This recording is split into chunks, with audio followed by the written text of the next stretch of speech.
विपिन, वैसे तो मुझे लगता है कि फ्रंट लोडिंग टैक्स में पिछले साल हुई है, और फ्रंट लोडिंग क्योंकि 12 लाख रुपए तक की अब इनकम पे टैक्स नहीं है सेक्शन 87 ए रिबेट में, पर स्टैंडर्ड डिडक्शन और कुछ ऐसे मुद्दे हैं जिनकी हमेशा ही उम्मीद रहती है। मैं वो पुराना शेर बोलता हूँ, हजारों ख्वाहिशें ऐसी कि हर ख्वाहिश पे दम निकले, बहुत निकले बजट के प्रावधान फिर भी कम निकले।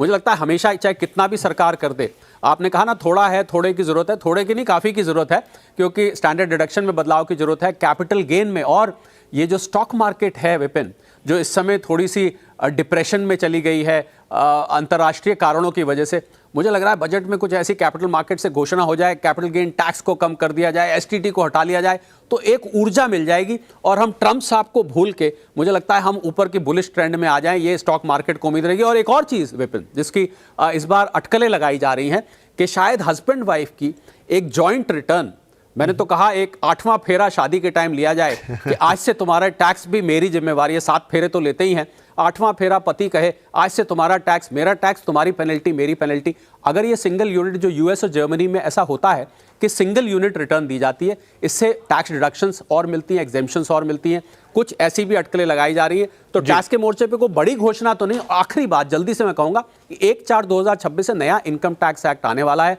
हमारा पुराना 61 में आया था, 65 साल का होकर रिटायर हो रहा है, तो उसको सिंक्रनाइज करने के लिए, ट्रांजिशन करने के लिए आपको कुछ घोषणाएं टैक्स संबंधित सुनने को मिल सकती हैं।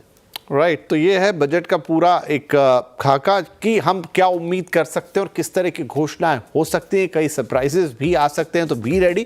और बजट के दिन तो हम आपके साथ ही हैं। पूरा बजट भाषण आप CNBC आवाज पे सुनेंगे आपकी अपनी भाषा में, और साथ ही उसका पूरा विश्लेषण भी हम लगातार करेंगे बजट भाषण के साथ भी और उसके बाद भी। इनफैक्ट शरद सर भी हमारे साथ उस दिन रहेंगे, टैक्स से जुड़ी और अन्य चीज़ों पर अपनी राय रखेंगे और उसका पूरा विश्लेषण हर साल की तरह इस बार भी आपको देंगे। लेकिन फिलहाल शरद सर, वक्त निकाल के इस कार्यक्रम में आने के लिए आपका बहुत बहुत